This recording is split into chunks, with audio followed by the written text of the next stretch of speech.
Hello YouTube, it's me again back with another Inktober video, and I did promise that this one would be out a little bit sooner, so I will try to stick to my video every Friday schedule, but sometimes you may get bonus videos, because I record a lot of bonus videos, just in case. So this is Inktober 13. I don't remember what the prompt was. It was, let's look it up real quick, 13. Oh no, this is 11. I'm sorry. This is 11. It's run. I can count, guys. I can count. So this is run, and considering on the first day I did a drawing of a girl running for, I believe, sprint. Or swift, rather. Wow, I'm really bad at memory, guys. I decided I didn't want to do just another person running. I thought that just wasn't, like, it didn't seem very original to me, so I was trying to figure out another thing that I could draw, and I was like, well, what else runs? Animals. Animals run. So I fiddled with a couple different animals, but ultimately I settled on horse, because I like horses. But I'd never really drawn one before. I mean, I'm sure I have at some point, but not at all recently. So I decided to draw a horse. And I actually think this horse turned out pretty okay. It's not great. I definitely think that I could improve. But considering it was my first time ever drawing a horse with any sort of seriousness, I think I did pretty darn good, okay? I think I did pretty good. There was the unfortunate problem, however, when I drew the horse's face, that for some inexplicable reason, he looked kind of evil. I couldn't tell you why. My family doesn't think he looks evil. And maybe he doesn't, but when I looked at him, I was like, wow, that is one evil-looking horse. And it could have something to do with the eyes, because I accidentally filled in the highlights of his eyes. So instead of trying to figure out how to make this horse look sweet and innocent, I decided to just lean into the evil horse vibe, and I created a nightmare horse. So I added flames, and I made this awesome looking sort of dark horse and a cool background. Not really, it's not a detailed background. It's just, you know, horse running on a path. You know. So I ended up going back in and redoing the eyes a little bit later to take out that eye shine so that I could do a really cool, like, glowing eyes effect. But right now what I'm doing is I'm just shading in the horse. Not too much to say about that. Not really a lot going on. I don't have too much to say about this drawing, but I don't really like it when my voiceovers cut in and out throughout the video. I don't know why I don't like it, I just don't. So I'm just gonna kind of keep making up things to say until it comes to a point in the video where I can talk again. The mane and tail of a nightmare horse are typically portrayed as just solid flame, but because I had already drawn the tail and the mane and the hair, I just added flames on top of them, sort of like the mane was burning. I really love how I did the fire in this. Like, if you look at the little flames on his feet already, I don't know what it is. They're not hyper detailed, they're not, like, super crazy, but I just love the way I did it. I think it looks really cool. I don't think it looks exactly like fire, but I think it has a really neat style to it, and it's something that I'm going to revisit in Inktober 15 for Mysterious, when I also have a little bit of fire. So I think I'm going to be utilizing this flame technique. Oh, and here I am redoing the eyes, fixing some of the coloring and stuff where the line art now no longer covers. Here, I just went in with whatever color I was currently using for the mane, and then I go back and I tweak the color.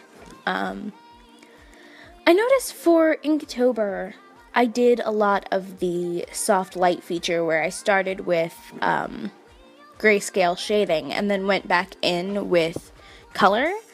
And I'm not sure why I do that. I just sometimes don't feel like I can capture the same effect with just solid coloring. So I hope you guys don't mind that. I don't know why you would, but I hope you don't. You know, you never know. So I went in and I gave these really layered eyes. And I think the eyes are probably one of my favorite parts of this drawing. I think the flames are the favorite, but the eyes I think are very intense. And I created like this little trail. Like when something is glowing and it's moving really fast, you see like this trail of glow through the air. And so I wanted to put that in because I thought it looked really cool. So I think you guys, or rather, I hope you guys also think it looks cool. Here I am just adding the trail, and then I went in and kind of added this layered effect in the background like trees. I fiddled with texture for a long time, trying to figure out what I wanted to do for like grass texture, and ultimately I just ended up using like a grass topping, I don't know, brush texture, and just laying out a little bit of it in the background. But you don't really see it that much in the final picture, so it was more just for me. For me to have a solid horizon. So, I really tried to experiment with lighting in this drawing. There I am adding some trees in the background, but I really wanted to experiment with lighting. And lighting is something I think I'm going to mess with more in the future.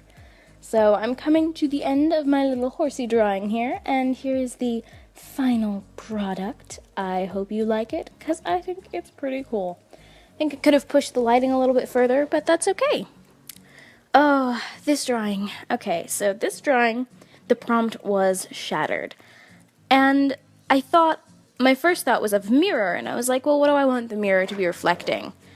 And then I thought, well, what about like a broken relationship or broken trust or something like that? Something a little sad. I don't know why my brain went there, but I do have an affinity for the sad, guys. I do. So I looked up like argument poses, like poses of people arguing, and none of the more aggressive poses felt completely right. Until finally I saw these two people, two different poses, like in one of the pictures the girl had her arms crossed and in another a guy had his arms crossed, and I thought, wait, what if they're back to back? And I'm like, well, I don't want the shatter to be all over the page. It might make the people a little hard to read. So I was like, what else symbolizes, a relationship? And I thought, well, of course, like an engagement ring, a wedding ring. So I put those in. Sorry if you can hear my dog going spastic. So I put those in and decided, okay, I will have those be separated by the mirror cracks, and I will have chunks be taken out of these rings. And I ultimately think that it came out really nicely. I went for a very stylized look, especially with the people, where they don't have like the facial features. They just have little bodies. I don't know why. I just think that they look really interesting, based on the concept of the piece. And I think I did a pretty decent job of conveying what I was trying to convey. My mom likes to joke that she loves this piece, and she's like, that would be like a really cool tattoo. And she goes, mind you, not for me, because it's about a broken marriage. So I was like, yeah, that is the thing. It would be a really weird tattoo to have if you didn't have a broken marriage. Or even really if you did have a broken marriage. I don't know. I feel like vengeful tattoos aren't my thing. But you never know. There are some people.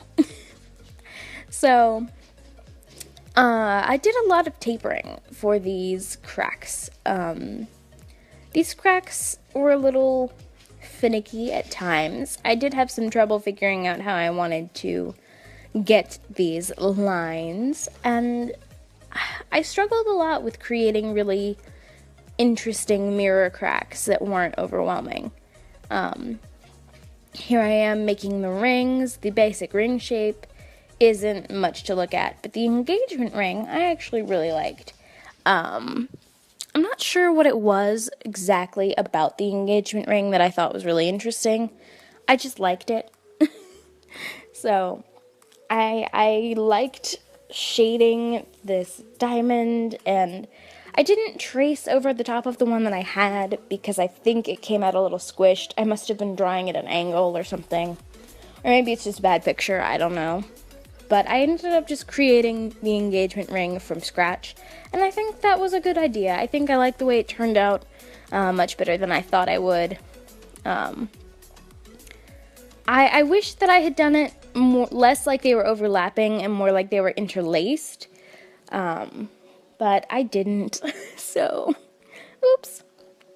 So what I actually went through and did to move the chunks of this around is I traced around the edges of the mirror crack and then moved that piece within the crack, if that makes any sense. You can see me doing it on screen. That may make more sense than my attempt at an explanation. So, I tried my best to make sure that all of the different cracks looked organic in terms of where the pieces moved, but I didn't put a whole lot of thought into what the shapes of the cracks would mean for the movement. I don't know why I didn't. I don't know. My brain wasn't going there. I don't know. I'm sure you guys will understand that I don't know, I just wanted to draw cracks. I didn't want to think too much about what that meant.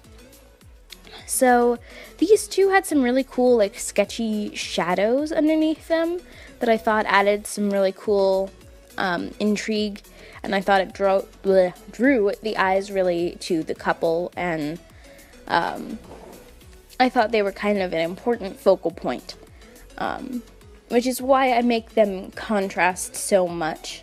In particular, I add color to them when the background is mostly gray. And I went in, added the shadows.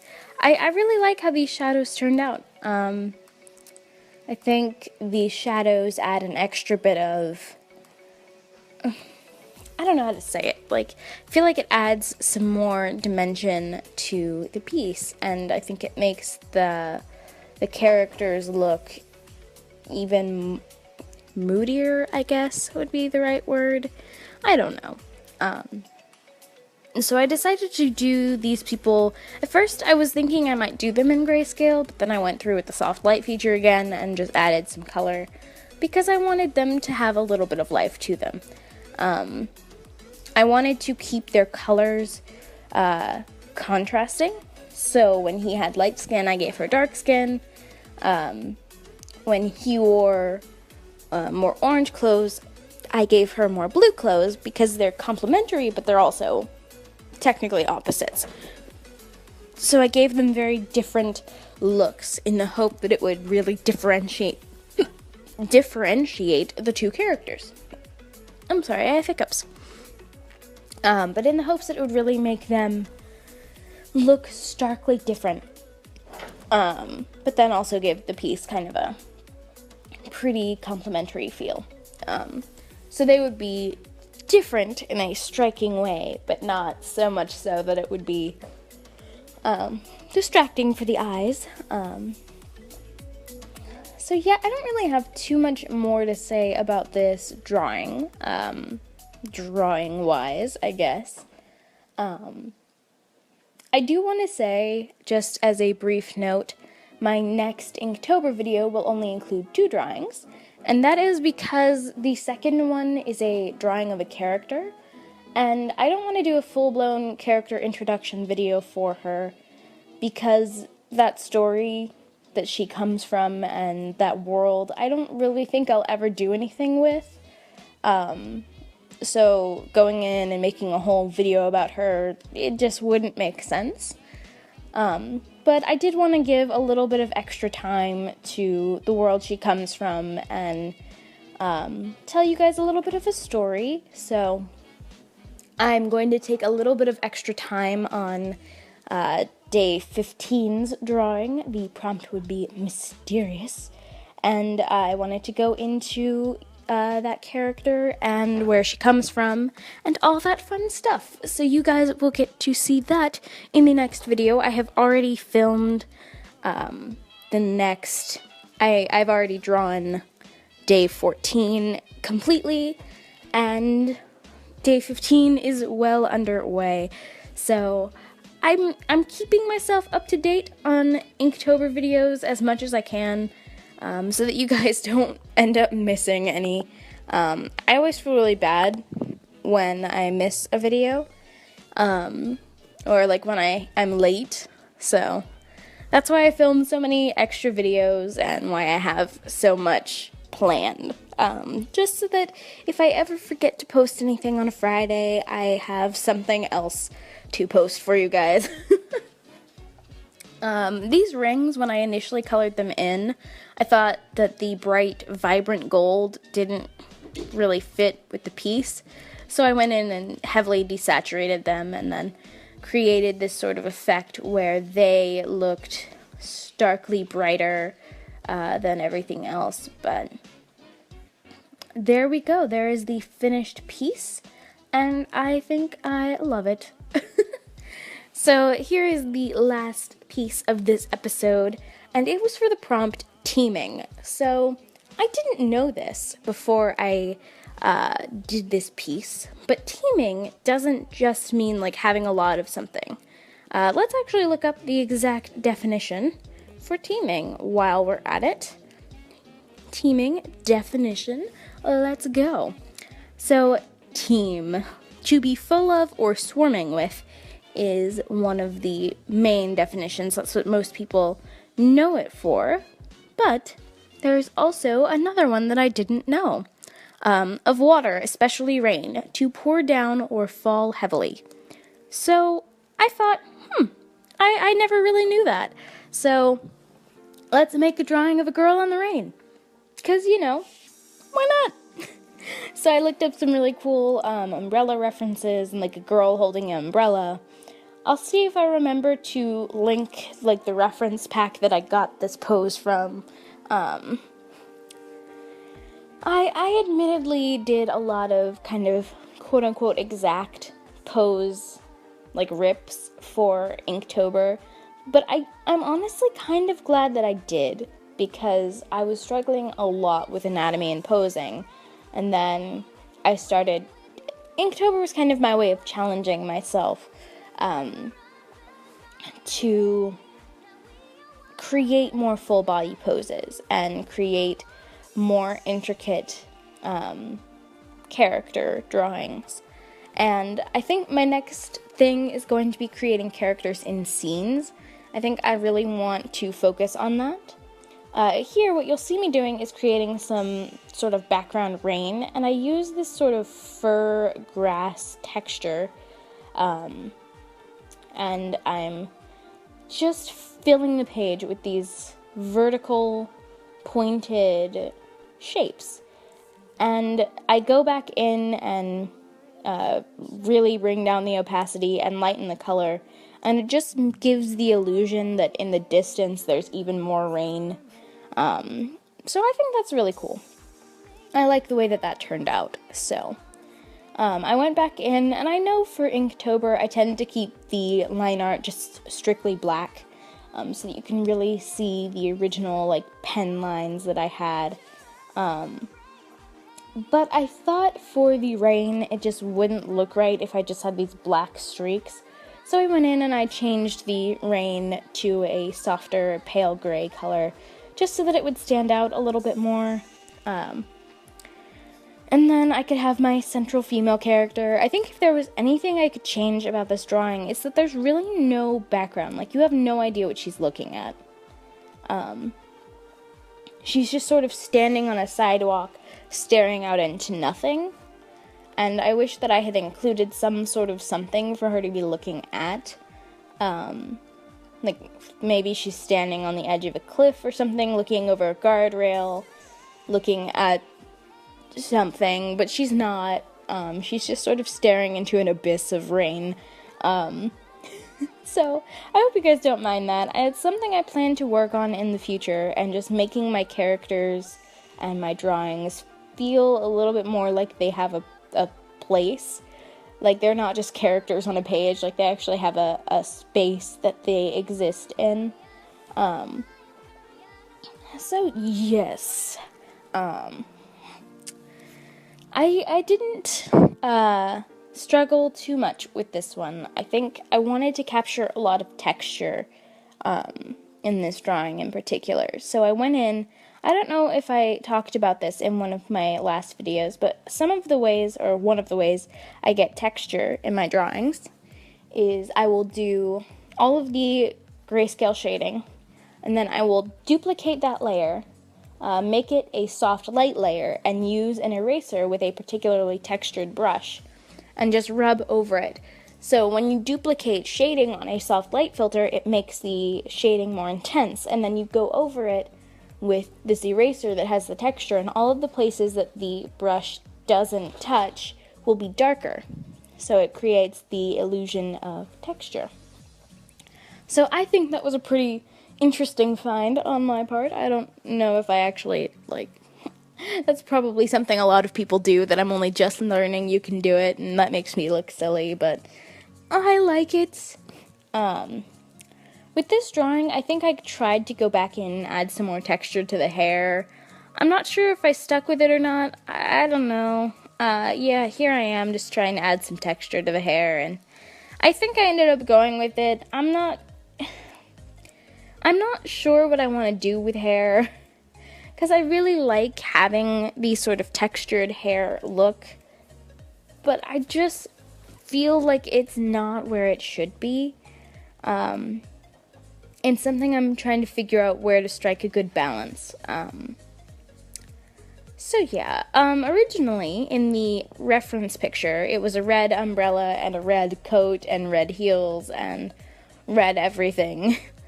So when I decided to go back in and add the blue, I was like, well, I still want to keep this really stark red umbrella, because I think that that's fun. I like bright, vibrant umbrella. So it also gave me kind of an excuse to mess with the lighting a little bit. I don't know if it's just me, but whenever someone's standing under an umbrella, you notice like a cast light. So especially with vibrant colors, you see that vibrant color kind of reflect on some of the points of their clothes. So I added some red to her hair and to her coat, where you would see the light shining through the umbrella. And I thought it was really interesting. Also, when I duplicated the blue on the soft light filter to add that red, I really loved how the rest of the coat turned this very rich, deep blue, so I kept it for the most part. I had just sort of intended to mess with it a little, but I love it, so I went through and added in some puddles, added in some nice puddles. I've been adding a little bit of a gradient along the outside of my drawings lately, and I think it looks really nice. I think it adds a bit of a final touch. I'm adding in the letters, finally remembering I need to do that.